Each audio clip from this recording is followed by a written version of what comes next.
Perfect. Okay, Josh? Yep. All right, you're good to go. Okay, I'm just gonna, it's Keith Lafferty. I'm just gonna speak a few minutes on the Nikon Cheetah device, something I've been intrigued with and using for a while. But I just want to make a couple things clear. These are my slides, not Baxter's slides. This is my verbiage put into the slides, my sentiments, and I don't have any financial incentive. So blah, blah, blah, there it is. So when Josh asked me to do this, and the reason I said yes is one is because I'm very interested in intravascular volume and resuscitation in the emergency department. Number two is a couple years ago we had an M&M we had, and I think it's the last one we had, which is kind of a shame, but we had it at our campus at Gulf Coast, and it was a uroseptic patient that kind of turned the wrong way because the nephrostomy tube wasn't had in a timeliness fashion. So we talked about the case, and Josh and his team was nice enough to supply food and go over the device and so forth. So anyway, that's why I said that. So the goal of this few minutes is just to kind of get everyone reacquainted with the Nikon Cheetah device, and that really just start, like everything, started in the emergency department, therefore has a better chance to be used thereafter up in the ICU or wherever. I mean, use objective data. In saying that, while physical exams are important skills for all of us, we have to embrace certain technologies and acknowledge the discrepancy and their sensitivities. And we are very fortunate to have many of those modalities to use for examination of intravascular volume. And the ICU folks know this much more than we do. So whether it's the physical exam itself or vital signs, which is a reminder, are very static, very inaccurate. A Swan-Gins catheter, which is not used as often as once upon a time, or an ultrasound device. We should and must use all these to look at a patient's intravascular volume to give us a clearer picture. So this is a study called the FRESH study, Fluid Response Evaluation in Sepsis, Hypotension, and Shock. And then just real quick, it checked a lot of boxes, this study. It's a multi-center RCT randomized clinical trial, 13 hospitals in the US and the UK looked at severe shock, septic shock and hypotension. And basically, in a nutshell, after the patients presented, they got the initial 30 cc per kilo. At that point, after that, which was about 2 to 3 liters in all of them, they were broken up into two arms. These septic shock patients, either a NICOM arm or the usual care arm. And they just kind of followed these patients and they looked at certain endpoints.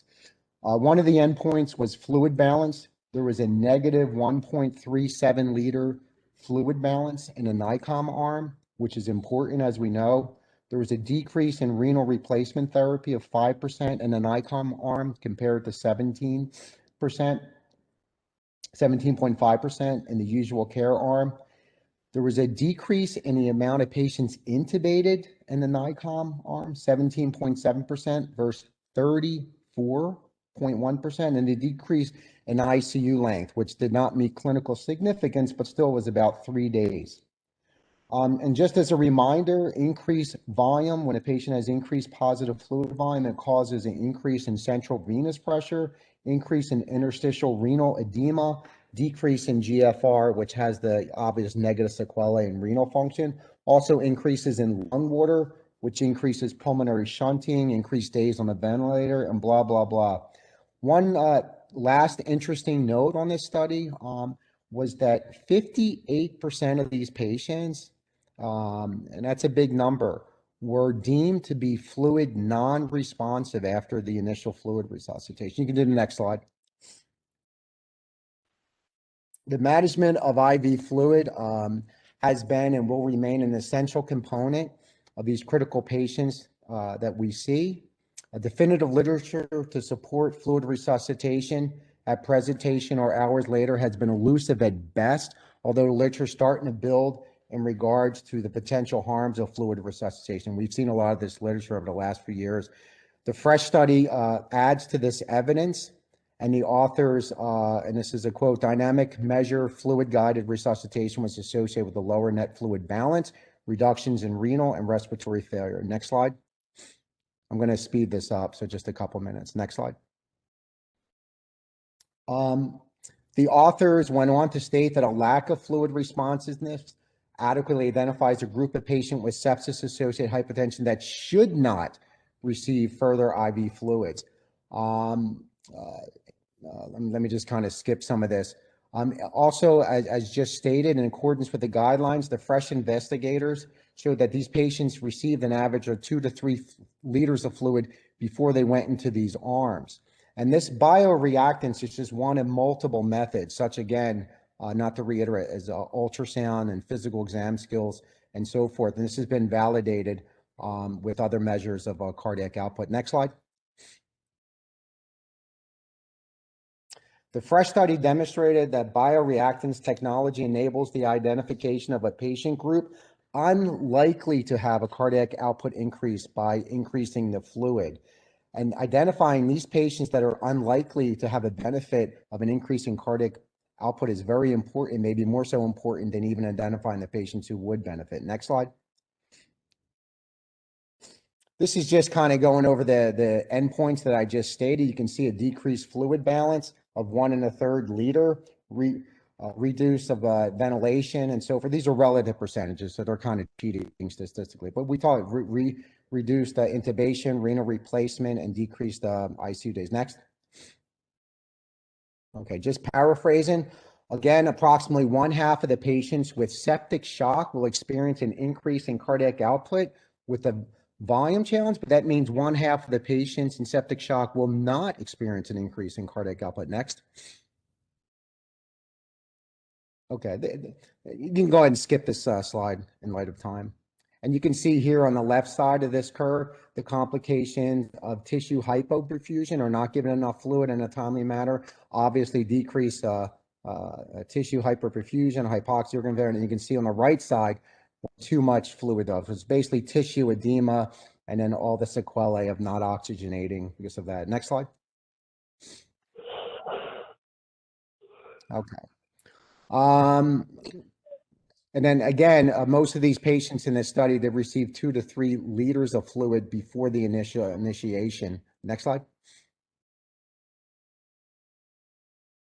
Okay, you can go on the next. Well, actually, on this slide, this study looked at. You can go back one, Josh. This study looked at after these patients based on CMS after the initial fluid resuscitation. It does beg the question, and there's a paucity of literature out there. What about checking these patients out before they get the initial fluid, 30 cc per kilo of resuscitation? That's not a CMS metric, but it's probably something we're going to be looking at more and more in the future. Next.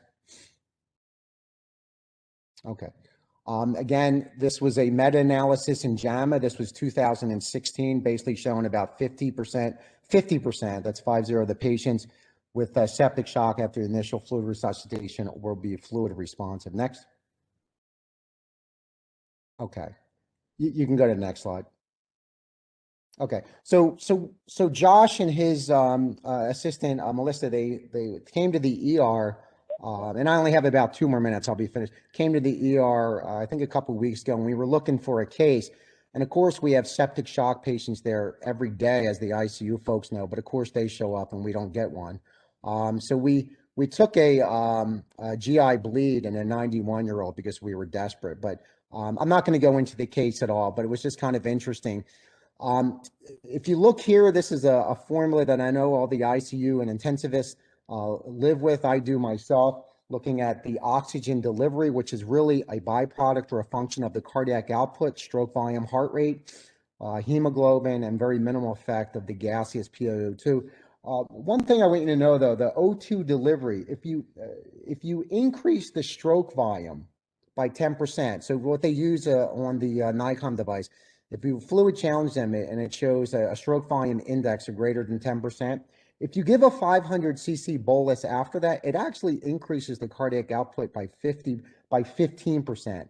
So just that little number in your mind, shows you the benefit of looking at someone's intravascular volume and where they're at in the Starling curve. Next. This is like a basic 101 of what's going on with the Starling curve.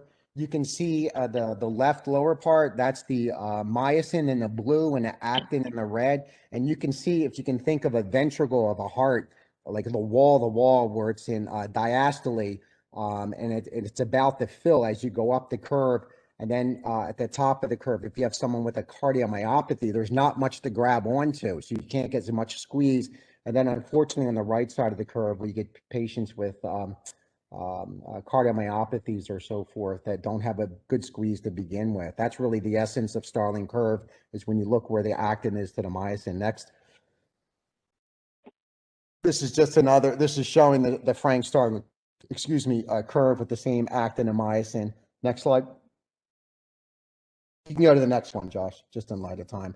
This was that patient, and you can see the stroke volume index. I circled it in red. You have a delta percentage. In other words, the stroke volume index after the fluid challenge, their stroke volume went up 31.5%. So we obviously gave this patient more fluid, and this is part of the dynamic fluid challenge that we're talking about. Next. Okay. And then this will be 30 seconds, I promise. This is when I talked in the beginning, I think this, whatever you're using to look at someone's intravascular volume, again, vital signs are static. We have to remember that. Physical exam skills are great, but they're not sensitive. The NICOM cheetah device, Swan-Ganz catheters, then, we have to couple that too. I think it helps to look at, just like we look at an EKG with different leads at different parts of the heart. Don't forget the point of care ultrasound at the bedside. We can also get a good look at the intravascular volume. Next slide.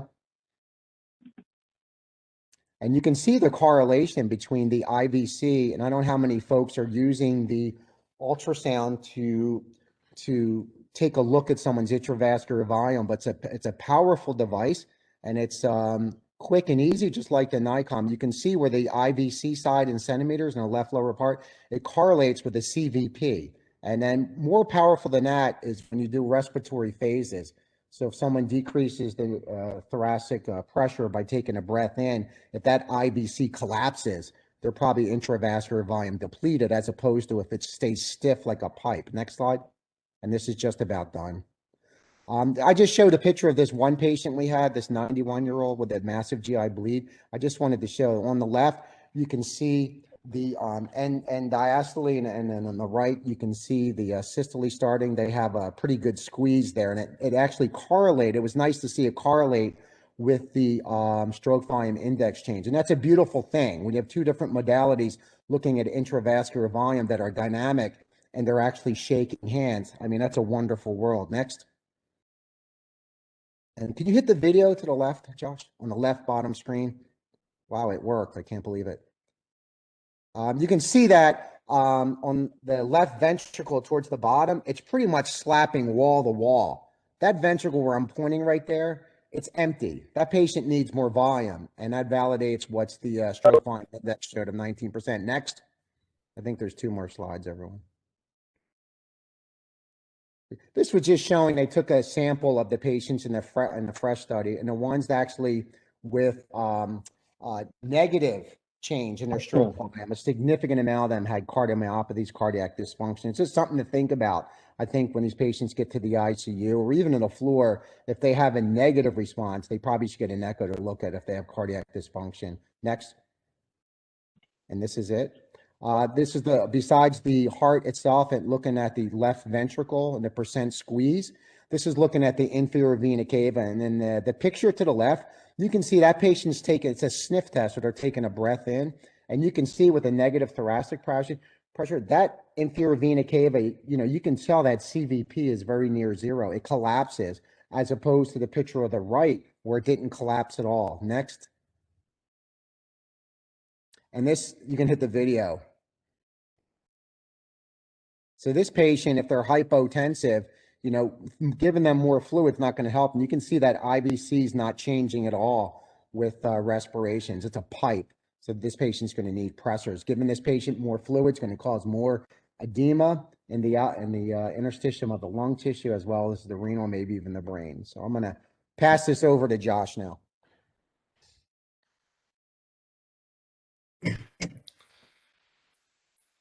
Okay, so a lot of the critical care guys in the ICU probably are pretty used to this strategy. But Dr. Lafferty and I are trying to find ways to maybe expand a little bit more about bringing the strategy a little bit more early on in the emergency department. Now, we already have these monitors. They've been in all 4 campuses of the ERs for years. We've had intermittent interest that comes and goes, but perhaps that after some of the motivation that we can maybe present and the value from today, that we can maybe take some steps to increase awareness. So if you don't know, it's just we utilize a strategy of looking at stroke volume change by doing a fluid challenge. So we introduce a small bolus either through the IV, or we lift the patient's legs using this device over here. It's called a passive leg raise. And we watch their stroke volume through this challenge. So we measure their stroke volume at rest, and we measure during this challenge phase. And if we watch their stroke volume rise, then we're basically watching their hemodynamics increase, their performance of their heart. So like Keith said earlier, fluid responsiveness is only present in about 50% of our population. So this is a really good way of evidence-based medicine with outcomes to show that we can differentiate between those who are able to tolerate fluid at the moment and those who can't. So how this technology works, it's totally non-invasive. It uses 4 external leads that look like EKG electrodes. They can go in the front or the back. They don't have to look like this. You can do 1 or 2 on the front, 2 in the back, doesn't matter. There's 4 total. We just surround the heart and we send a small electrical current through the body. This is for 18 years of age or older. Body habitus does not matter. And we can get stroke volume coming out of the heart. So we have validation studies against aortic flow probes and Swan-Ganz catheters. So it works really well, even though it's on the outside of the body. And then our main benefit we see with this, and even though it's a cardiac output monitor, there's a lot of stuff you can do with that. The main benefit that we're seeing out of the literature is by driving fluid-based decisions physiologically based off what the patient's presenting to dynamic assessments. So we lift the legs like this, and we give a quick IV fluid challenge. They both do the same thing. You just pick one or the other, and then we will find them on this Starling curve. So if we find somebody who is hemodynamically unstable, you have low MAP, you have elevated lactate, elevated creatinine, that sort of thing, low urine output, whatever source you're chasing. If this patient comes back and we see a rise in their stroke volume when given fluids, then they're highly suggested that they will be fluid responsive when given a followed bolus. There's a lot of literature that's backed this up. The other half of your group of patients may not be fluid responsive, and you'll get a result that's showing that their stroke volume really didn't budge, or like Dr. Lafferty mentioned before, there's some populations we'll see where the stroke volume actually gets a little worse. So when we get the results from the monitor, and these monitors again are in all the EDs and all the ICUs, then this is a nursing skill. So the physician group doesn't actually have to get up and perform this. So there's very low user-dependent variability due because there's very little skill that's needed to perform this test. The monitor is actually performing all of the calculations. So it's watching the stroke volume at rest. We look for a change. If the patient has a rise of at least 10% of where they started, then the patient's responding. We're watching their cardiac flow increase. If they don't hit that 10%, then it's unlikely that the patient's going to respond to any additional fluids. Here's what it looks like on the monitor. You'll have a baseline of, let's look like, here's an example of 42. The challenge peaked at 48, so this was a 3-minute baseline. After 1 minute, this patient had an increase in their stroke volume by 14%. And just like it was here, you just need to hit 10% or higher. And this is 10% or higher. This patient actually is showing is proving to you, whether they have CHF or not, right, that they are improving their cardiac flow. Now, if you're looking at somebody with a 14.1% increase of their stroke volume with this test, and they have a history of CHF, you just made an interesting diagnosis that they're currently not at CHF, which is kind of neat. So it gives a lot of confidence when you're at the bedside when you have to manage, do I give additional fluids? Do I go repressor? Is this maybe an inotrope patient? Is this somebody who maybe I just wouldn't give fluids to? It gives a lot more follow-up to that. So the fresh study that Dr. Lafferty talked about was actually prompted by an older study. This was a retrospective piece that came out of Kansas University back in 2017. They did a similar approach where they looked at sepsis population versus a Nikon group. All they did was just guide their decisions around fluid management just by doing fluid challenges. And they reduced length of stay. They cut their vasopressor time in half. They cut their mechanical ventilation from overload in half. They lowered the amount of dialysis they need by 2/3. They also saw fluid responsiveness in their population also represent half.